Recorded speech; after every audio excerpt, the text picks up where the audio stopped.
Welcome back, guys. Welcome back. And we have a really exciting episode this week. A really, really special guest. Someone that you probably never expected and didn't really know. So please welcome. Me. Oh, it's just you. Just me, aye. Unfortunately, gonna have to just deal with us this episode. Aye. But next week Oh, we've aye. got some. We've got two guests Mm-hmm. that are going to be really exciting. One of them actually doesn't really Come come on much. camera much, so that'll be interesting. But behind the scenes, he's probably one of the funniest guys ever, right? But I think he's the funniest person I've ever met. yeah, That's true. yeah. Well, I don't want to give away too many hints, but every time we make music together, we go off on a tangent. So I'm pretty sure the episode's going to go off on a tangent. I think if we get him fired up, Get him going. Yeah. that'll be one of the. And the other person, it's his responsibility. If he says anything too crazy, it's not our responsibility. No, but that's something to look forward to for next week for sure. Nah, it's just us this weekend, but this week. So we've got some funny things to talk about, but we should probably just talk about what we've been up to. What have we been up to? Quite a lot, actually. Been making a lot of new music because we've got a lot of big shows coming up, and we were working on a collab, weren't we? Was it last week? Yeah, we're actually working on two at the moment. One of them's actually for a special thing. Oh yeah.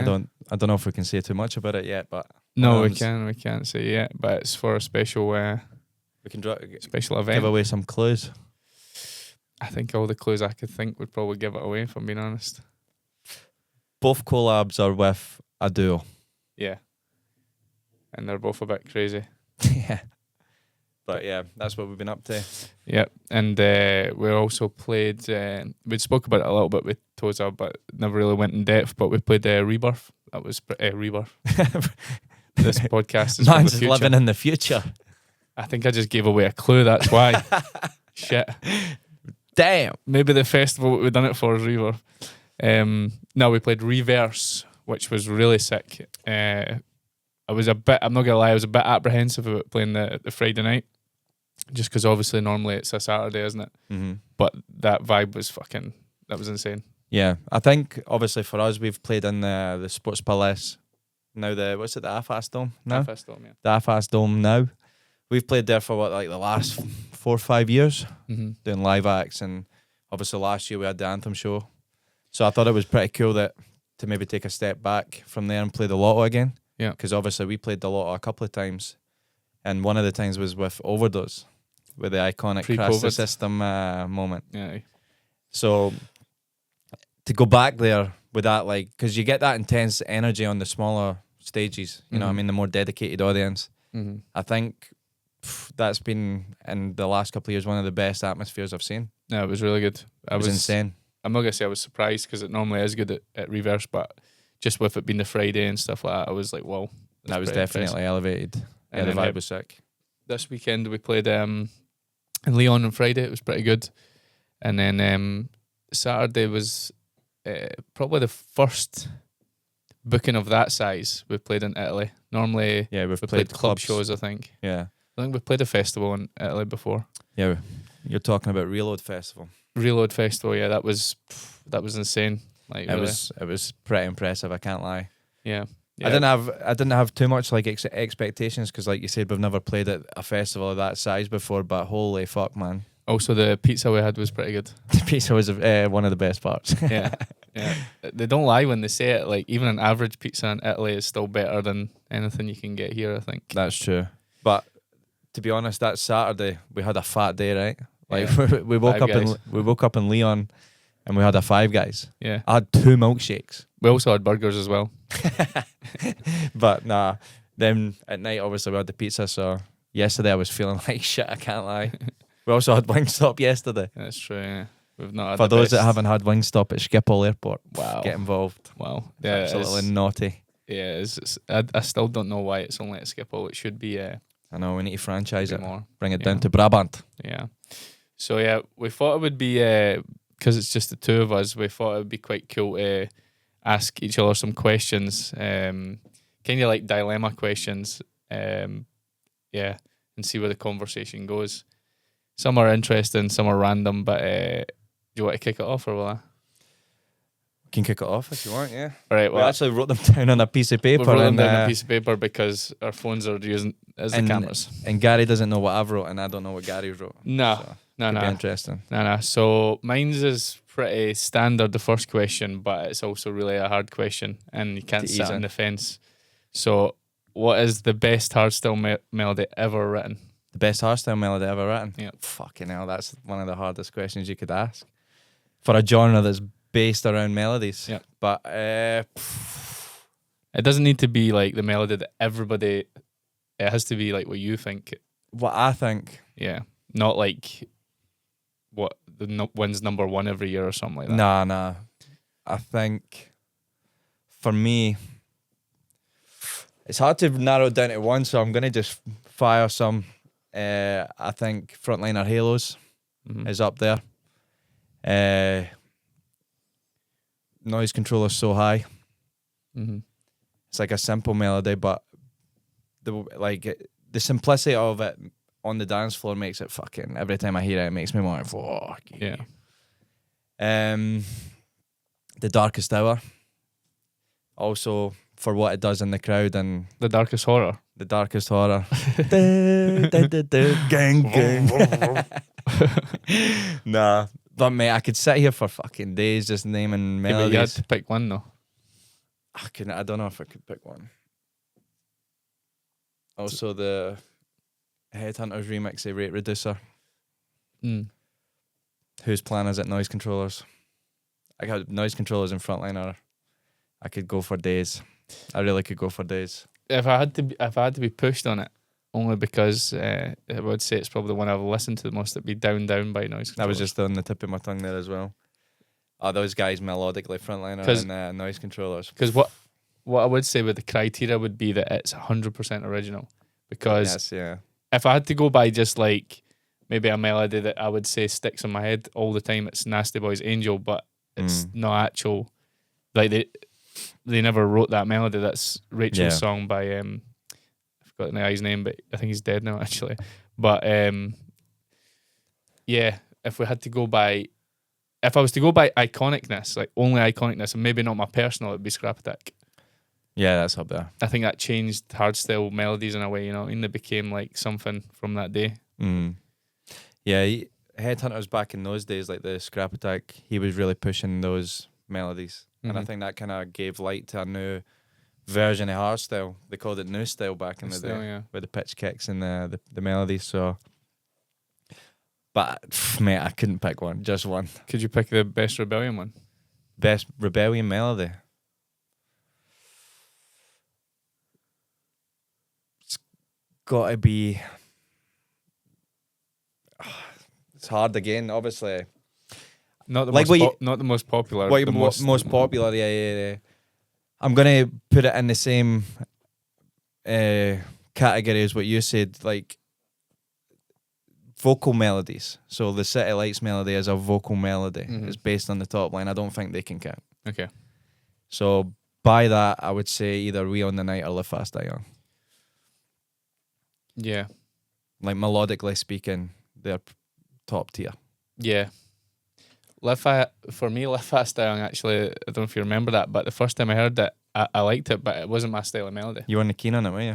No, I knew it was a great melody, but it sounded a bit theatrical when I first heard The it. first version did, because remember, like, the way Live Fast Die Young actually was written, we wrote it at a writer's camp in Scotland with Sub-Zero Project.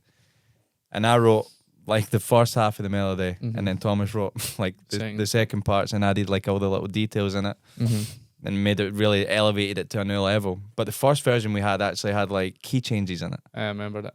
And that's something, the more I listened to it, I thought that would be too hard for a person to digest in a normal, because it sounds wrong. Yeah, it was a bit theatrical. But in the sense of being like a music producer or a composer or whatever, it's a cool thing to do. Yeah, because Live Fast Die Young, like on the writers' camp, we should really go back there actually, because we wrote a lot of big songs there. But like Simulation, we wrote Live Fast Die Young, Future Power, A lot of the AI stuff. AI stuff. But Live Fast Die Young was on the last day, and and we'd been in the studio with writers and songwriters and vocalists and stuff like that for like 3 days, wasn't it? And I think we wrote like 11, 12 ideas. And it was that last day, and I just remember thinking like, I don't want to hear another thing. And then our manager John, it was him that had the Live Fast Die Young, like the title idea, wasn't it? To be fair, as soon as he said that, I was like, that's a fucking good, like for a hardstyle tune, like that's. But I remember just we were sitting in the room and everyone was kind of like, and it was almost like, yeah, let's just make something for the sake of making it. And then when Thomas made those changes to the melody, then everyone was like, okay, let's go. And then we started writing the actual lyrics. But no, I always thought it was like, I always knew this is going to be a really big song. But yeah, when I first heard the theatrical kind of ness, I was like, it's probably not got enough balls to it. But yeah, I get what you mean. For our songs, I would probably say that or Lucid Dreams maybe. But Lucid Dreams it wasn't as popular. Lucid Dreams is a good melody as well, to be fair. But I always loved it. I think you can give an honourable mention to the Supremacy anthem. It's not like what people would say, oh, what's the best hardstyle melody? They're thinking something more like what you're saying, like a City Lights or like a Live Fast Die Young. But the power and the raw emotion of the Supremacy anthem. And the thing about the Supremacy anthem that maybe people don't know is that we had wrote that years and years before Supremacy, knowing that we would... We wrote that melody in 2016 and we saved like the MIDI file, like we saved the melody and wrote it Supremacy anthem. Yeah, because we could have easily just put it in like a normal song. Yeah, generic song, but we were like, no, let's just keep it for... Do you think we manifested it? Probably, yeah.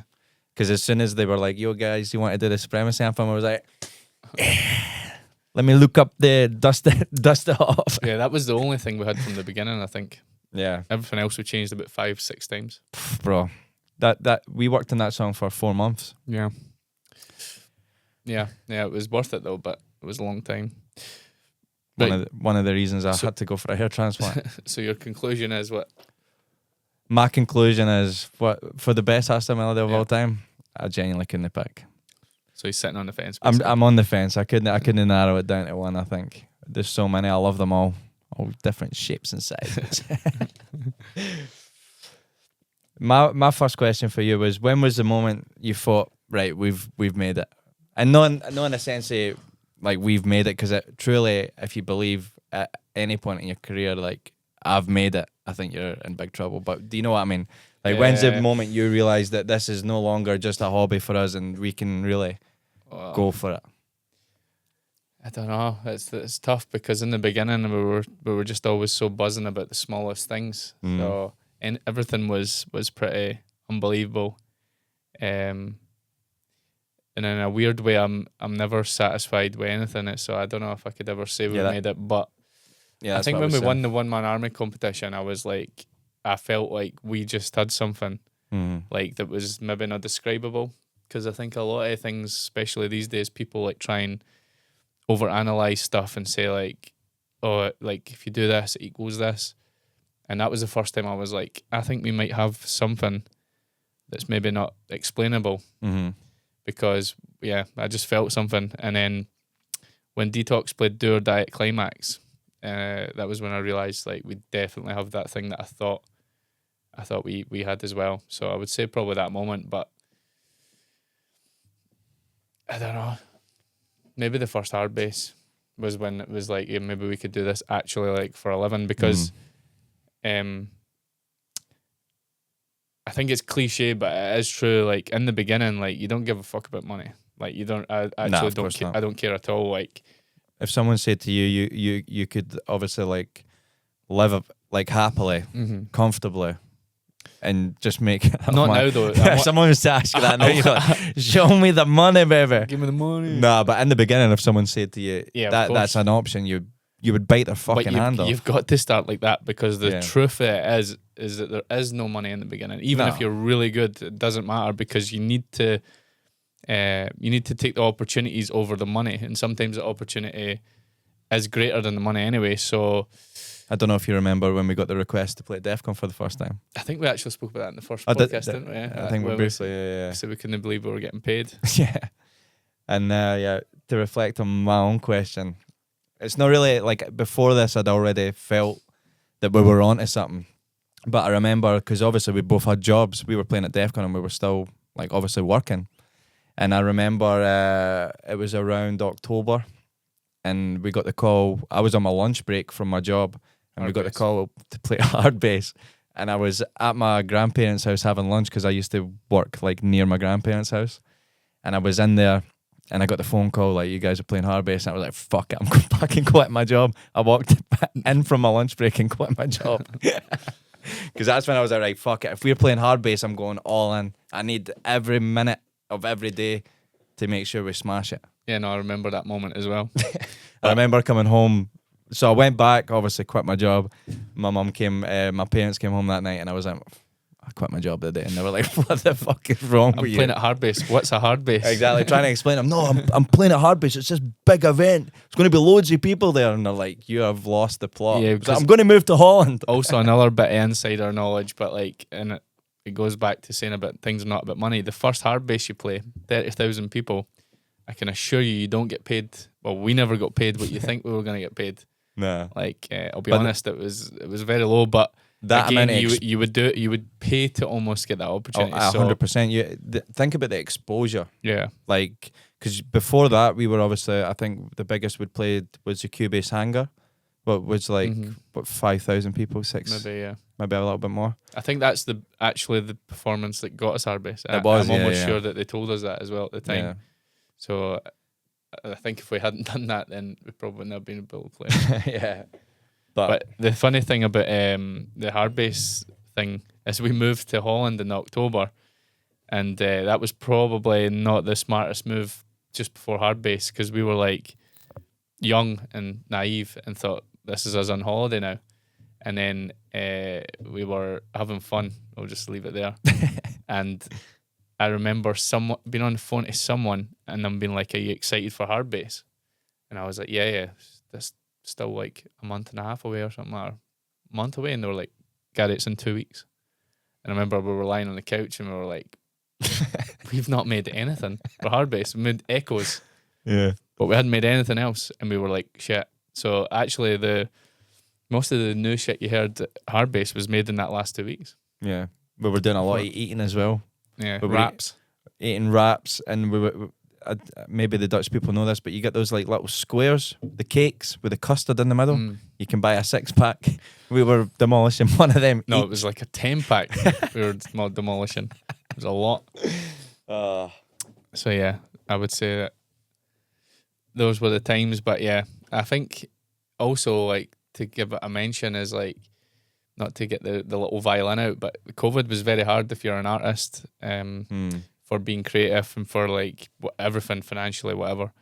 Everyone was obviously going through tough shit, so I'm not going to make it like we were worse than anyone else. But to come out of that and be in a better position than we were when we went into it, I think that's also like a moment where I was like, okay, if we can survive that and if we can come out better than that, then like pretty much anything that comes we could probably get through. So yeah, I get what you mean. That was something that probably mentioned.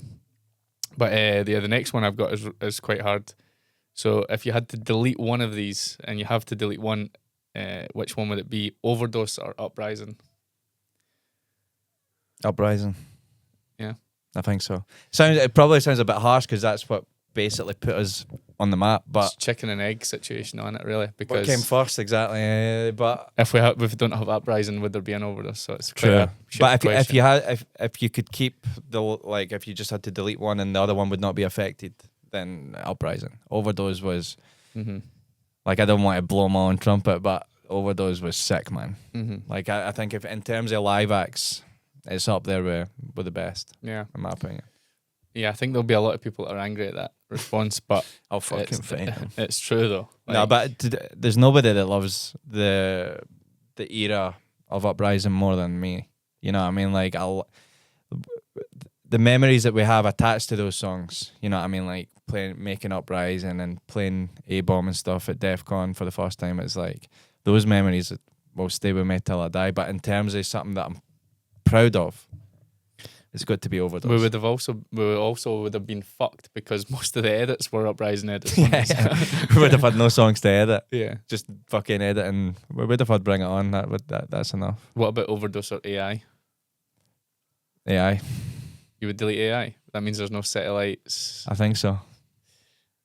Yeah. I think so. I think I would. I think just like for the whole package, just Overdose just had everything. Because within it being crazy and mad, there was still like hits. You know what I mean? You know, like not on the same level as like stream wise or whatever, but for what they done to a dance floor, they still had like mega hits. Yeah. I'm just glad we done both. Exactly, yeah, we done. No, but we'd probably be we'd probably done by now if it was just Overdose. No, that was the biggest issue with Overdose, and I think in the end, even the people that loved it started to feel this. But we were scraping the barrel. There's with only edits so and shit. far we can do it. You know what I mean? And everyone's like, yeah, but why don't you just edit another day? Like, well, it's not as easy as that. No, the biggest thing that I actually heard in the last year was, why don't you just do it like, or why do you not go back to like the first dose? But it's like, yeah, you know what happens? We go back and do it like the first dose, and everyone's like, oh, it's just the same. So we had to innovate it every time. Like we had to try and think of ways to make it different in some sort of way. Is it still being innovative when you make an edit of the same song 5 times? Yeah. Because the way we done it, although maybe that's the thing though, that's why we done them, because they were like those ones that were edited like more than once were the ones that were like. I still didn't like the funky gladiator one. I never liked that. What one? The peep? It kind of had the peepee kick in it. Yeah, I never really liked that. Oh, the bounce it. Yeah, I like that. I just one. always thought it was a bit more. Obviously, it's not as it's hard to beat the one before it. That was probably one of the best edits we made. Yeah. What was it? The gladiator when it went bounce bitch with the empty gate kick. That's bounce bitch, yeah. Which is crazy because the first edit was actually really iconic. Yeah, that was one of the. I'm sure that I'm saying we didn't have hits that were streamed that well, but that first ever gladiator edit, I'm sure it's got like 10 million streams, and it's like a minute long. I wouldn't even know. I'm sure it's got like 10 million streams. Keep streaming it then. Bring that money in. Bring us that Overdose money. So the conclusion is Overdose over everything. Yeah. If it's hard, you know what I mean? Like you couldn't have sat here and made Overdose forever though. No way. But for like a period in time. But the thing is, like, if the way to flip your question is like, if we were to both be erased from planet Earth tomorrow, what would you rather be remembered for? Overdose or Uprising? Yeah, Overdose definitely over Uprising. I'm not sure, but AI is a wee bit harder, I think, because there was just too much iconicness. Yeah, I get what you mean. But I think if you're asking me what people will remember us more for, I would probably be Overdose no matter what. Just because visually also. Like it actually is visually something. That's what I mean. It's like the whole package. Like you could be scrolling through like TikTok and you instantly can see the difference between like a normal post and what Overdose was. Overdose done, yeah. Yeah, I think we said that when, was it the one with Ruler or something like that? But I would love to do something similar, like not similar as in like the concept similar, but similar level of concept. Yeah. Again, because I feel like we've still got another one in us to do, but it's like finding the right one, because I think if you just force something like that, it ends up not being. You can't force it, and the thing that also makes it like difficult for the start is like it's going to be compared instantly to Overdose. Mm-hmm.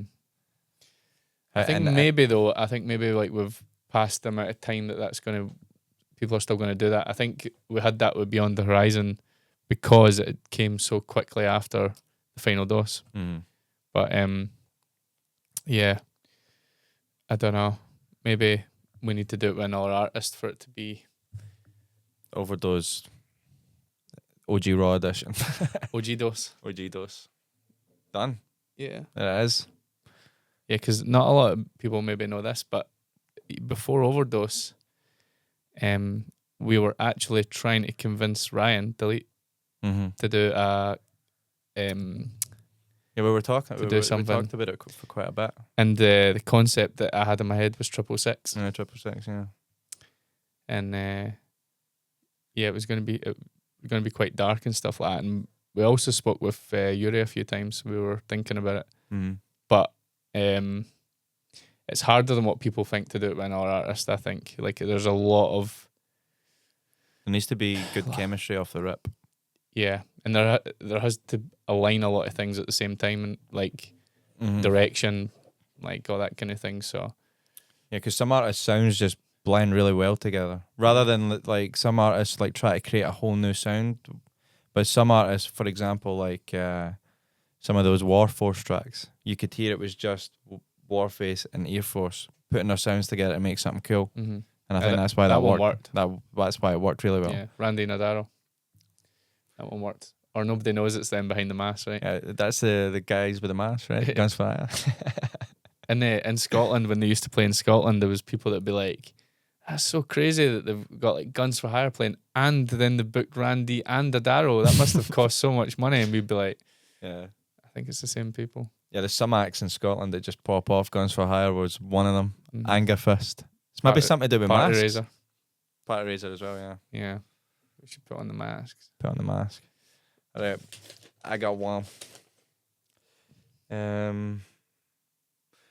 What do you think's been your biggest challenge on moving to the Netherlands? Moving to the Netherlands? Because obviously we were young women. Well, one of us was young when we moved here, but I don't know. The biggest challenge. I'd probably just say the language. Like language, probably, yeah. But not that language actually speaking it, because obviously people can speak good English here, but probably everyone in every country relates to this. But like when you're with people, that, especially that you grew up with or something like that, there's like a level of understanding, like in humour and shit like that.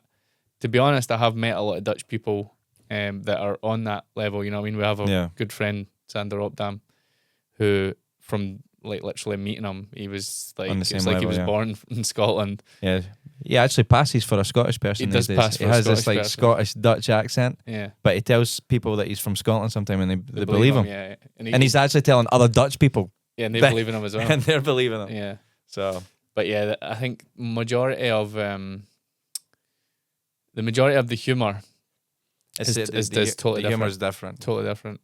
And in the beginning, we were like, because like, believe it or not, I think I'm hilarious. And then when we came over here, it was like people weren't laughing. And I was like, why are you not laughing? I'm hilarious. But yeah, we call it banter or pat or whatever. But over here, it's quite rare to find people that have it. I think the Dutch struggle with sarcasm. So sometimes if you're being a bit sarcastic, they're like, really? Yeah, no, I've had I'm just joking. I've had it before when I've been like, oh, great weather. And they're like, no, bro, it's raining. Yeah, obviously. I'm like, sarcasm's a currency, and like, you know, it's, I would say that's the biggest actual difference. To be honest, in my opinion, the Netherlands is a better country than Scotland in almost every way other than nature.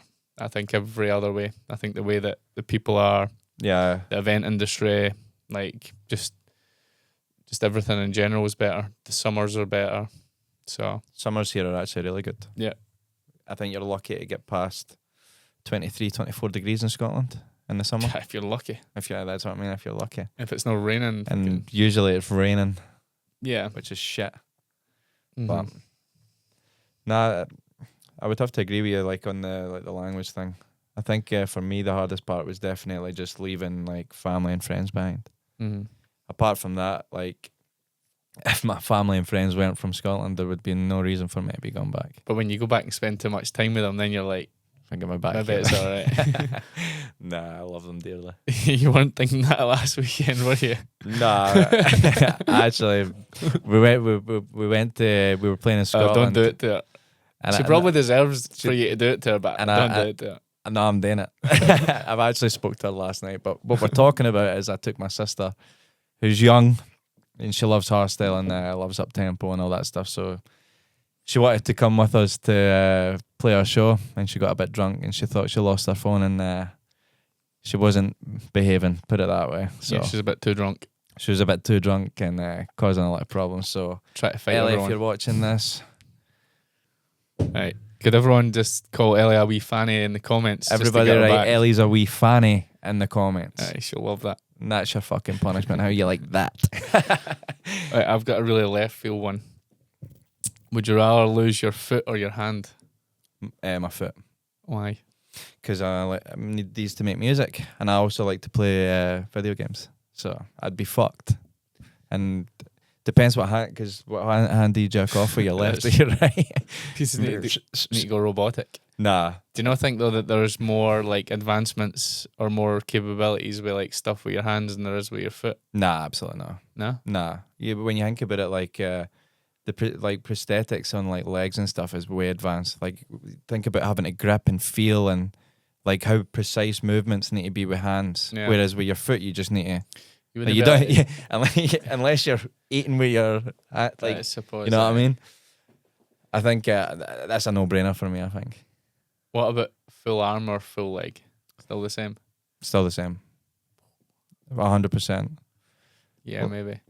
Like think about it. Like I wouldn't be able to play the piano. I wouldn't be able to like sit like this and make music. Okay, maybe that was too easy. What about what about blind or deaf? It would have to. It would kind of contradict everything I've just said there, but it would have to be deaf, and that would obviously that would ruin my career. But you know, what I mean, like there's too much stuff that I would hold sentimental value to with seeing. You know, what I mean, imagine like I think you could get by without hearing, but I don't think you can get by without seeing. You need actual care, unfortunately. Like yeah. You need like guide dogs and stuff like that. Yeah, not being able to listen to music again would be pretty fucked up though. Yeah. But I don't know if this is a real thing because I saw it on It's All Gone Pete Tong, which is a British movie. But you can, when you're deaf, you can still feel the vibrations, and eventually, because the film It's All Gone Pete Tong, for anyone that's not seen it, is about a DJ in Ibiza, and he goes deaf, and he thinks obviously that's his career over, but he learns how to DJ again by putting his foot on like a wee sub and like feeling the vibrations. So I don't know if maybe you could learn how to do it. You definitely would be fucked at making music. Yeah. Maybe our songs would become better. Well, there's some like bats, they're blind and they use the, like, maybe some people think we're already deaf. What? Maybe that's why our music sounds like that. Yeah. No, I've actually got a question that's kind of like on a similar kind of vibe, so I'll ask you it. Would you rather be able to time travel into the past or the future? 100% the future. You think so? 100%, yeah. We already know the past. That's the thing about the past. We already kind of know. And like, for example, like if someone said, "Oh, like I don't know, something random like, oh, Shakespeare didn't write this piece or something," and you went back in history and you could prove that was like, who gives a fuck? It doesn't change anything, does it? True. I mean, there's we're traveling to the future, and then you could like find the lottery numbers, bang, set up for life. Actually, I'd seen a funny clip of a comedian. He was talking about like how funny it would be to go back in time and be like, oh, look, this is an iPhone. Yeah. And people are like, oh, how does it work? And you're like, I don't know. You know, they would think that you were a retard because they'd be like, you don't even know how it works. Like, oh yeah, but how does it light up? And you're like, no idea. It just does it. Just happens. So actually, we know just as much as them. They're just like, yeah, it's just some random thing. But nah, I think depends on once I go there, do I stay there? No, you can just. Yeah, well then it would be pointless because if you went back in time, you'd just like buy like 10k of Bitcoin in 2012. Exactly. And then, but you'd need to wait it out, wouldn't you? For me personally, I would like to go in the past because I've actually, this is like a nerdy thing that I think about sometimes. But I really like stuff about like wars and history and like ancient civilizations. I'd love to be able to go back and just be there, like in those situations. I think you just think that. I think you just think, honestly, I just for scary as fuck. But that's the rule with the time travel machine. Obviously, you're protected. You're in a wee bubble. You're in a wee bubble that just travels everywhere. Oh yeah, that's different. Like, see how the pyramids were actually built, and obviously, when you see it was aliens, you'd be like, "Fucking knew it, mate! Fucking tell you." This is now turned into Alex Jones podcast. No, but imagine like just being able to like in the middle of like World War II, like all those historic moments, just being able to see it. That would be crazy. I'd love that. I don't know about the war thing. The pyramid thing, that would interest me. But the war thing, I couldn't give a shit. Like people got shot and stabbed and killed. Like who? No, I've got a weird like autistic obsession with war. Join the Marines. Join the Marines. You can see it in real life. Yes, sir. Nah, I wouldn't bring much use to a marine. I don't think I've got that in me.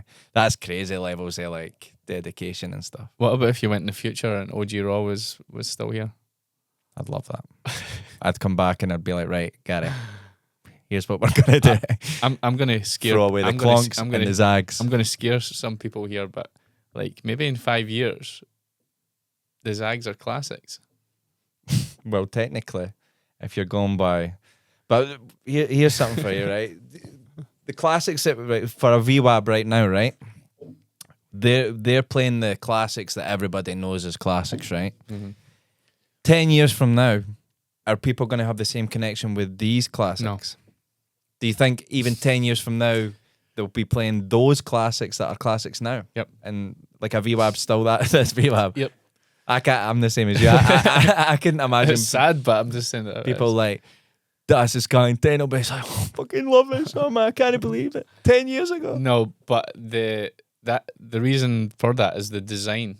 It's not the actual problem of like whatever. Like the fact of the matter is that people are making music right now for a certain purpose, and that is to destroy quick fix dopamine hits. Yeah. So if that's your intention, then of course that's what's going to do it. It's going to work. Yeah. Like how many songs really from last year do you still hear people playing? Yeah, that's true. And that's what I was saying, was it either it was one of the podcasts that we've done, I was saying there's not as much hits every year anymore. You know what I mean? Like when you look at that, I can't remember what year it was, but I think like it was like the year where it was like Solar, I want to say. And then you look at that top 10. 7 was that year as well. It was fucking like ridiculous. Like those are like world hits in dance music. Like they're transcending beyond even hardstyle. Yeah, I don't think we see that many of them anymore. No, not really. And the big indication in the trend of music is also to look at like just music in general. And if you look at music in general, most people are like taking a 90s song or an 80s song and then it's like a revamp. You know what I mean? Which tells you that people are like we're almost for something right now. So how can, like, if you've revamped an 80s vibe or a 90s vibe, right, then in 10 years, how can you know what I mean? Like, people just look back and then it'll be like, oh yeah, that's a song from, you know what I mean? I think I've thought this over maybe last year as well, but I think in terms of like a creative thing in like film, music, art, we've almost reached an apex, I feel. Where does it go from here? Like, have we became too advanced in these areas that it can't go any further? In terms of what it sounds like, you know what I mean? Like what Hardstyle sounded like from that era I'm talking about. The distance between then and now to the distance from now to then, how is it going to sound much different from what it is right now? I don't think so. It depends though, because we're basing that off our musical knowledge, which fortunately or unfortunately is a long period of time. But everything's new to an 18-year-old, right? Yeah, true. Like, and when we were discovering music as well, like everything was pretty new because you didn't know a lot. So for you, like, so for example, like maybe some young people like go to a VWAB or something like that, and for them it's new again because they don't say, oh yeah, I can remember Decibel 2015 or something. They're just like, yeah, I wasn't there. So it's like a brand new experience. So like for us, we're like, oh yeah, this is just revamping something that's already been there. But maybe for them it's brand new. Yeah. So you don't know. Like maybe like back when hardstyle was like evolving and we were thinking like, oh my God, melodies and kicks. Maybe like a trance producer was like, no, we've kind of been doing this 5 years ago, 6 years ago. You have just slightly distorted the kick. And we're like, no, it's totally different. And they're like, no, it's not. Like a good example I'll give you is like, there's some people that come through and they do something that on paper is not rocket science, but has like a brand new, and everyone feels it's new, like Lekker Faces. Like the guy's doing an amazing job, and I think he has his own style, his own kicks, his own everything, right? He's done really well at that. But on paper, you could say that there's not much different to what was there before. He's just actually maybe simplified it a bit. And I think maybe because we're in here in studios and stuff like that a lot, we're trying to overcomplicate that thing. Yeah, probably. Instead of just being like, actually, things can be new, but they don't need to be like completely like, you know what I mean, reinventing fire every time. Yeah.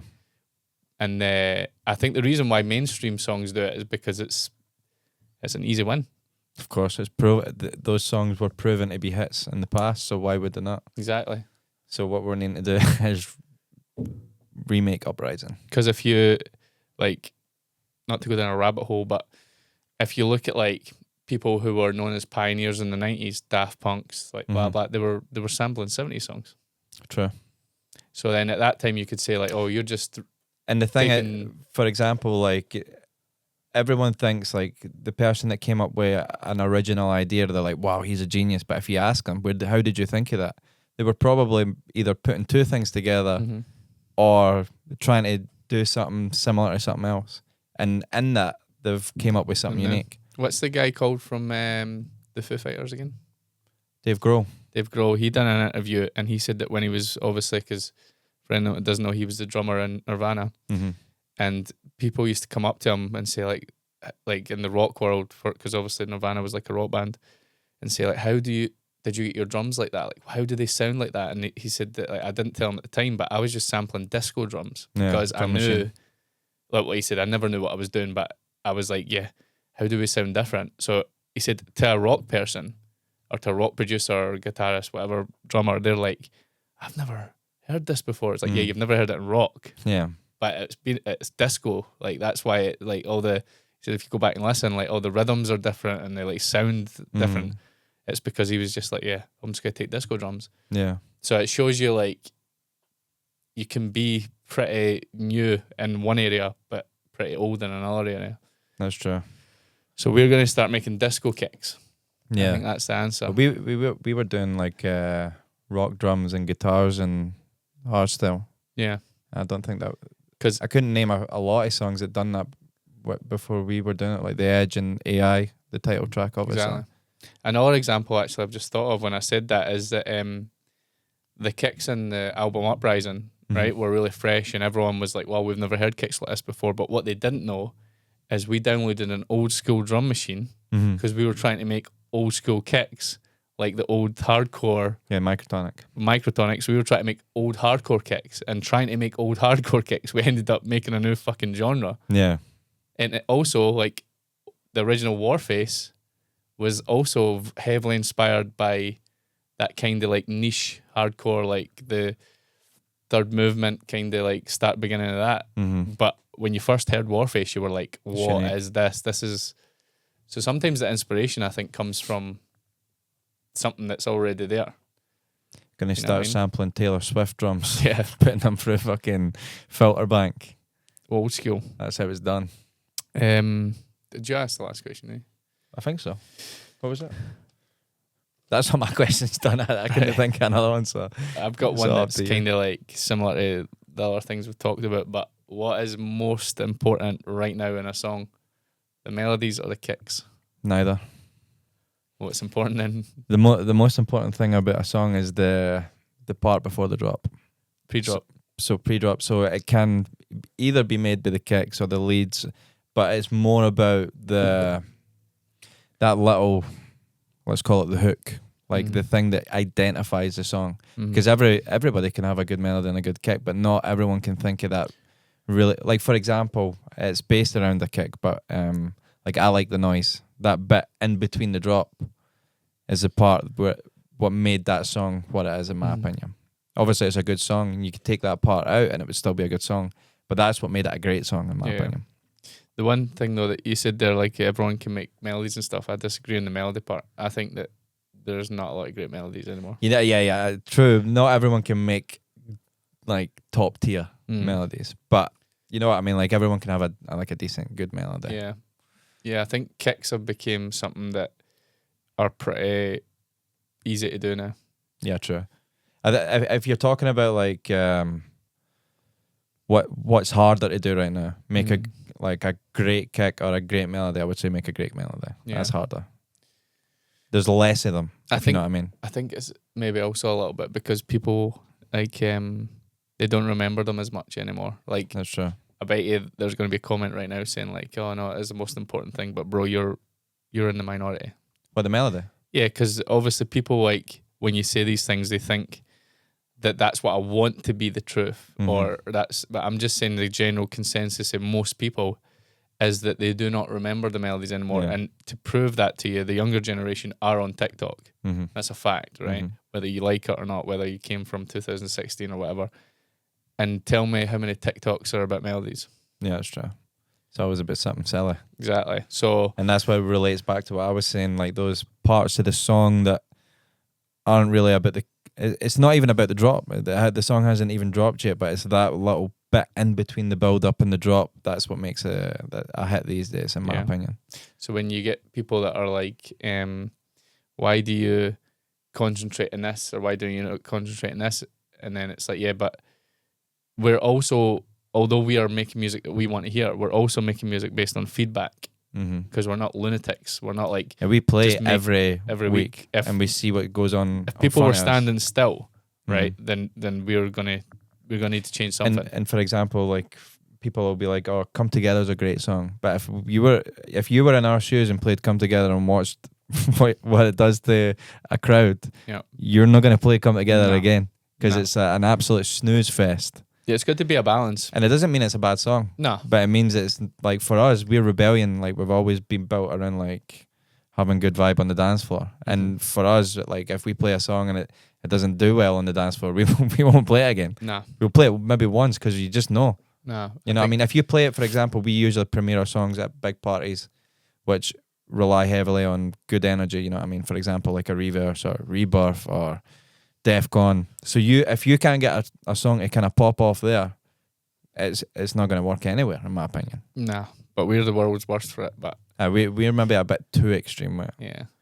But yeah, fuck it. It is what it is. YOLO. Yeah. I think it's like maybe people don't understand that as much. And then they give maybe their favourite artist some shit for not playing something, but the thing that normally happens is we don't feel it either. Yeah. Which is number one. Like, if we're not feeling it, then it's hard to perform it, because you're just faking. You know what I mean? Like, also, like, a lot of people that follow us will notice that we don't really play like the biggest hits of that time in our own sets. So like from other people, you mean? From other people, like, even like when Activation was big, like, I thought Activation was a really, really sick song. But we're kind of like, we play what we... Everyone's going to play that song that night as well, so... So when we don't feel something like that, we don't just do it for the sake of doing it, because actually it's much easier for us to just play songs like that, because they do enhance the set. So with our own music, we have that a lot if we don't feel it. But secondly of all, if we feel it and then we notice that no one else is, then we've got to do something, because at the end of the day, people are paying us to entertain people. So. And how does that feel?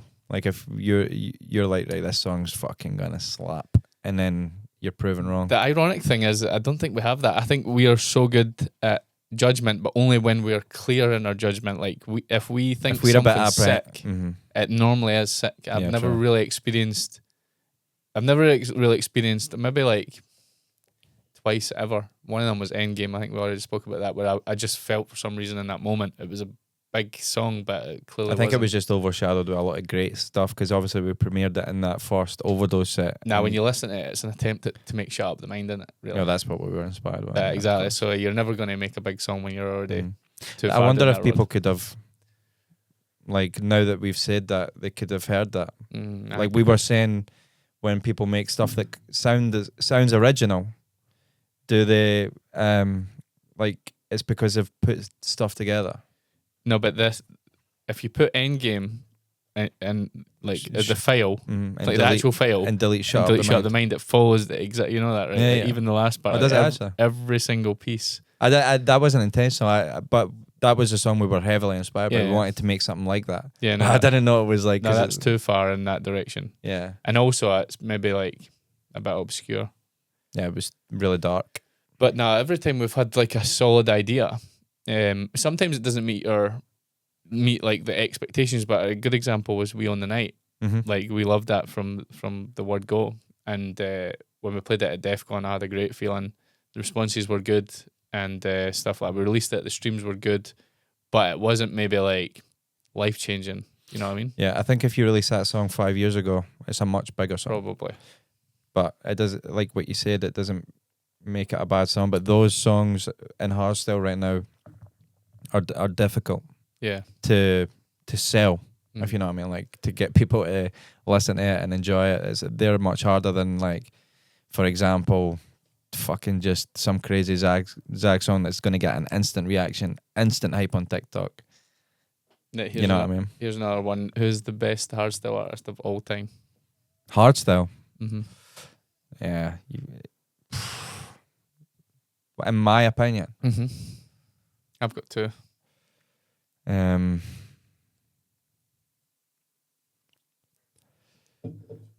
You can separate it into maybe one hard and one not hard then, if you're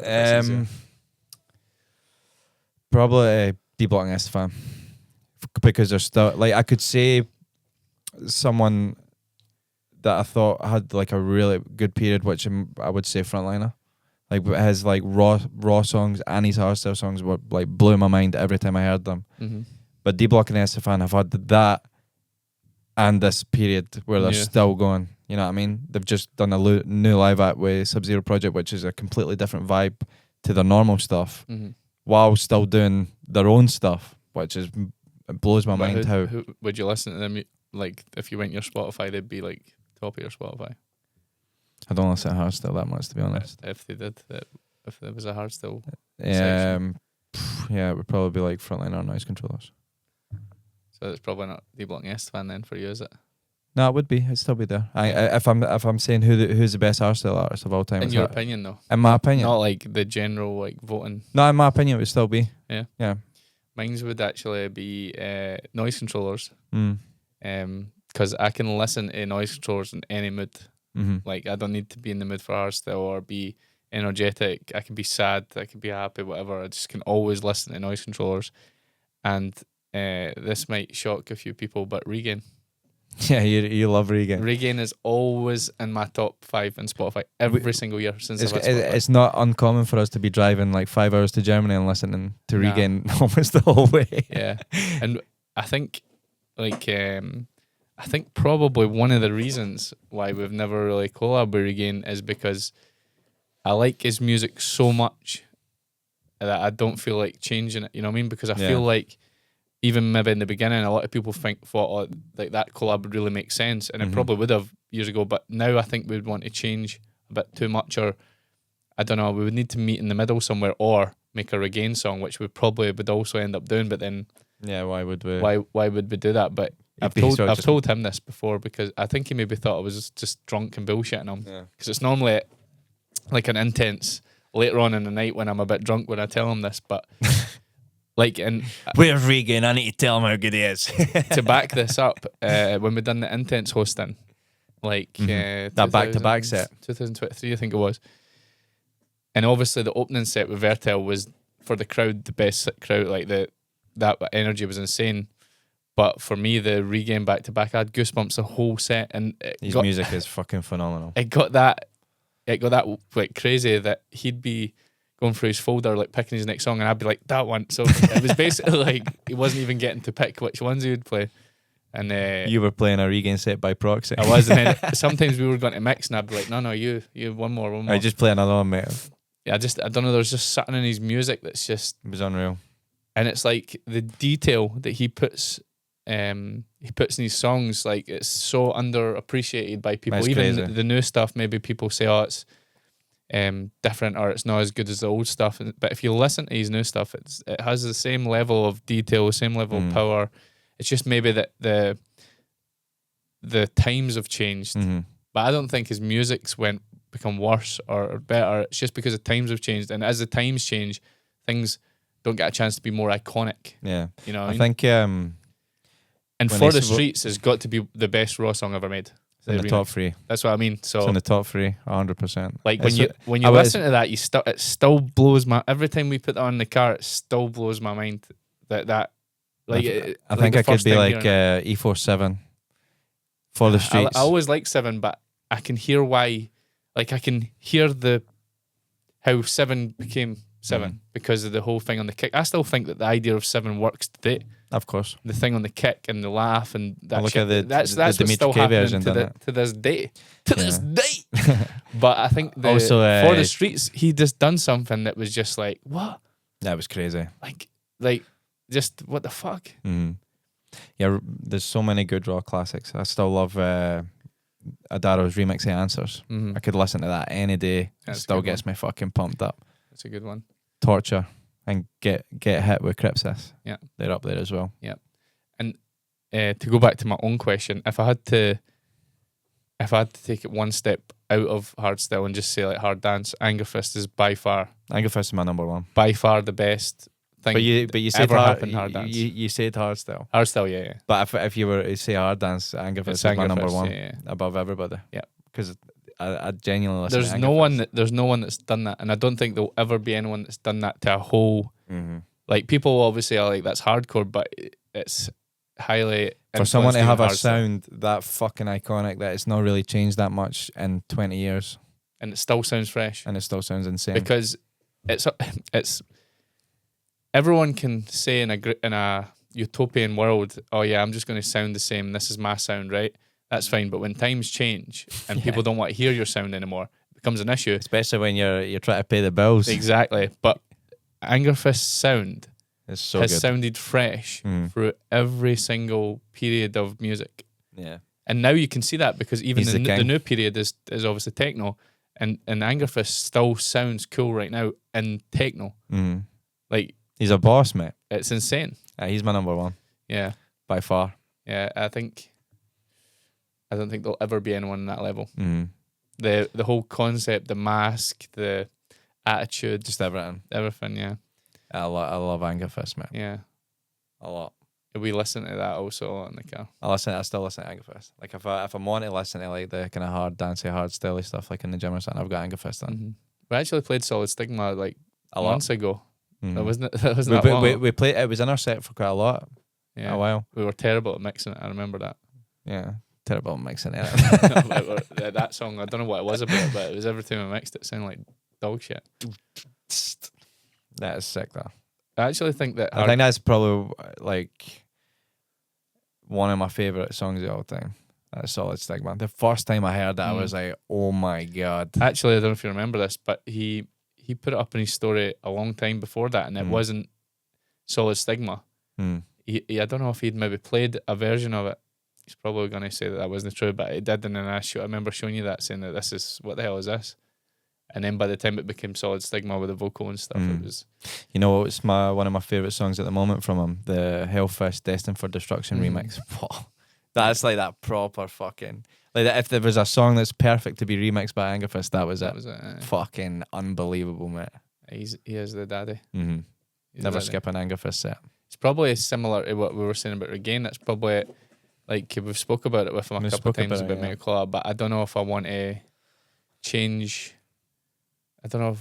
That's the thing about collab with someone that you really like. You almost want to make Their song. but then when you make their song, you think like, what was We should have just yeah. what was the point? We kind of had it with Randy, right? We're obviously we like appreciate Randy's song so much, but we kind of made a Randy song. Yeah. So Yeah, that Like, needs I to be a think- good balance. mhm, I think that's why when you listen to like our collabs with like Sub-Zero Project and that, there's a good balance. mhm. Warface, Warface, good balance. Vertel. Vertel. Yeah. Yeah. I think also we complement each other because we have different maybe skills and within the process rather than us both being good at one thing. That's true. You know what I mean? I think also with Sub-Zero, like we push in one direction and then they pull in another direction and it kind of ends up meeting Meeting in the middle. in the middle. Because if it was up to us, we would probably make something really weird and obscure and like too far one way, and then Yeah. they're really good at fade tuning things. So we end up like making a really good balance. That's true. Maybe not 2010. Yeah. You want to talk about it? We sat in the studio with Sub-Zero Project. We were actually trying to finish off a song which we were going to premiere. Was it Our World. Our World? Yeah, the same night we done Bad Dose, but it wasn't going to be in the Bad Dose set. It was something different, and we ended up making a song and it was basically just a classic Hardstyle song. It even had a mix outro. Yeah.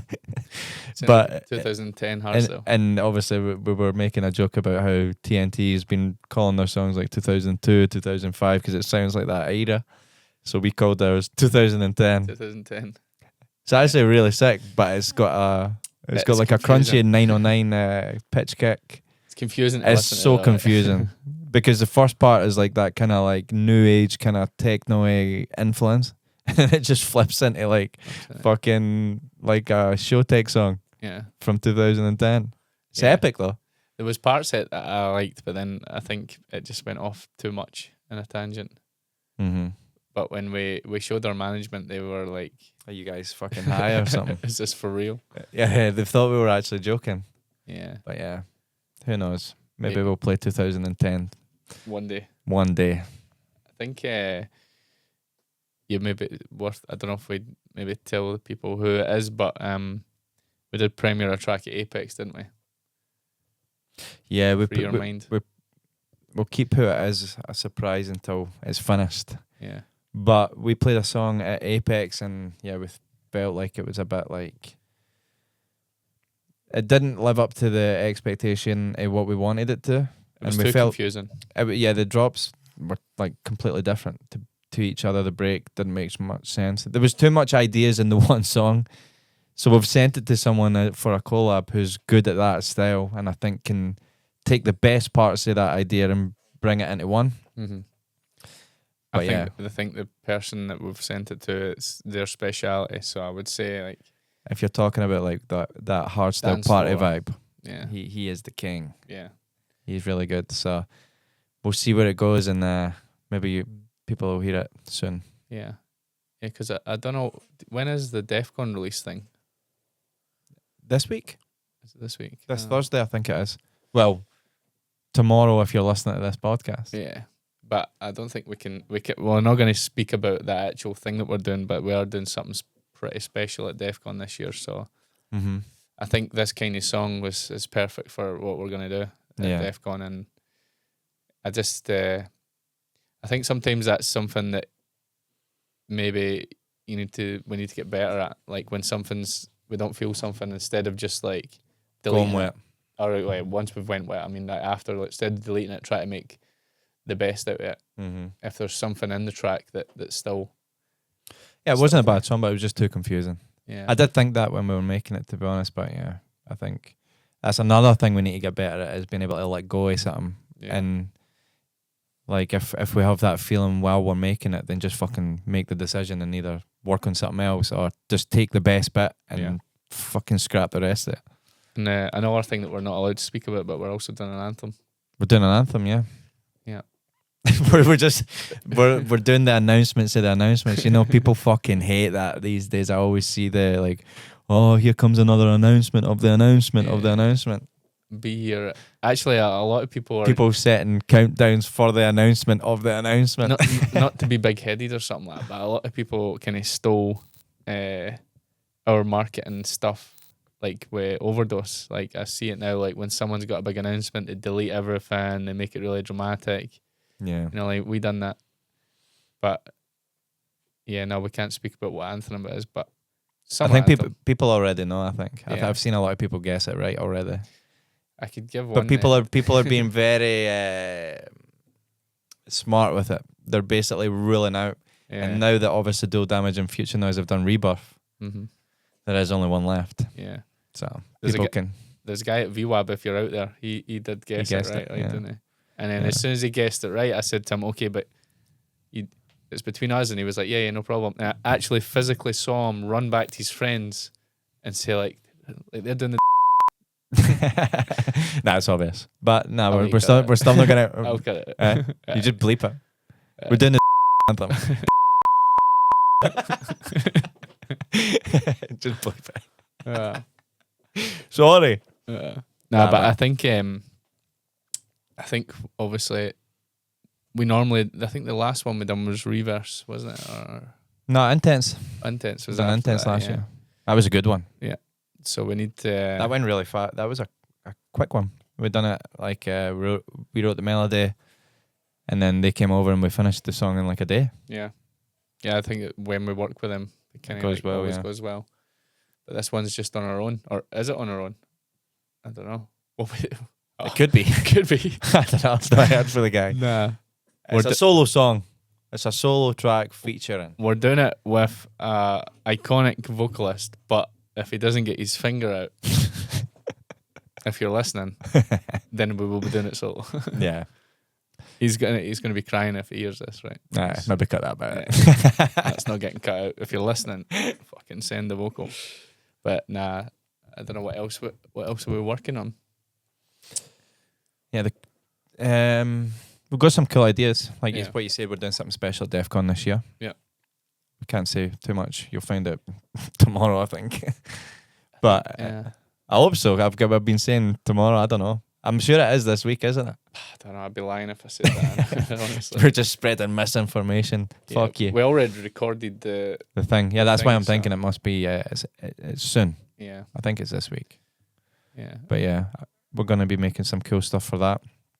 Well, Obviously, we've had some conversations with other artists about collabs and stuff, but I think the main focus after we've wrapped up these collabs we just mentioned will be solo songs. Yeah. So Yeah. I think we can say one of them because it's actually quite funny. But one of the collabs is with Joe Damage, right? yeah, on the Do Damage one, it's Yeah. in kind of bassline junkie vibes. It's the concept's really funny. Well, The wickedest bassline, wickedest bassline, yeah. but it's like based on the UK kind of Keto. Yeah, because Tice from Joe Damage, He loves the UK memes. He's obsessed with the UK at the moment. So Keto. Like the M1 organ bass. Doom, doom, doom, doom, doom. yeah, so we made something pretty cool. I think. Yeah. I think we'll probably premiere that at Rebirth. Yeah. So It's almost done. So yeah, they're a couple of wee diamond dolls, aren't they? they are right. Diamond dolls, man. We diamond doll, mate. Aye, nah, I think that's like you said. I think we've got good ideas, but we're still needing to fine tune like where we're going to do them for and what we're going to do them for. Yeah. I think. Oh, reminders gonna. That'll probably be reminding us that something that we've not done. Yeah. Reminder. Deadline today. Yeah. To be fair, 5 tracks. we used to be really bad at deadlines, but I feel like we've improved that a lot. We've actually got pretty decent. We're doing mastering for songs that aren't even being released in a couple of weeks, and we're on the ball, mate. I know. We actually have a release in a few weeks. We do. I think we're doing the video clip for it on Wednesday, so it'll be. It's one that actually I think every time we post something about a release, this is the one that everyone says like, when does this come out? So Do you want to tell them what it is? nah, I Nah. would keep it a secret. Well, not a secret, but I would keep it. It's a mysterious. secret. Keep it mysterious. Maybe we can talk about Rey our next Mysterio. guests. That gives it away, doesn't it? Well, they don't know who the guests are yet. The guests. Only we know who the guests are. I don't know. Nah. Yeah, our guest for next week. Also, What can we say? Also, if people have suggestions on people that they think we should bring in, Mhm. we And don't if- really, If you drop a comment, and if you like the comment, people, the one with the most the likes, we'll try and get on. yeah, I think like we're open to have people that maybe would not be expected. Rapper shows. Rapper shows. But yeah, our next guests. Nah, I think we shouldn't give it away. Nah. I should keep it for the next time. If all goes to plan, I think it'll be one of the best episodes so far. I hope so. Need to 'Cause- get them fully Monster or something like that. Monster, coffee, Domino's pizza. Yeah. That'll be the combo. Yeah, nah, But yeah, we've got a lot of respect for our next guest, so yeah. I'm hyped for that. Anything else you want to say? Talk about? But I've ran out of my paper. I only wrote 3 things. Yeah. But I don't know. Is there anything you want to talk about? Nah, I think that's pretty much it. That's it, I mate. think it's we covered all the shit we wanted to talk about. I know, Leave mate. The other shit for Another time. another Don't want to time. give away all the juice right away. No. We've got to, but we might have to do another podcast, like just on me and you. Yeah. So we need some fucking ammunition for that. Yeah. So hope you enjoyed it anyway. I will see you the next time. We'll see you next time, trips. See you, bye. Bye.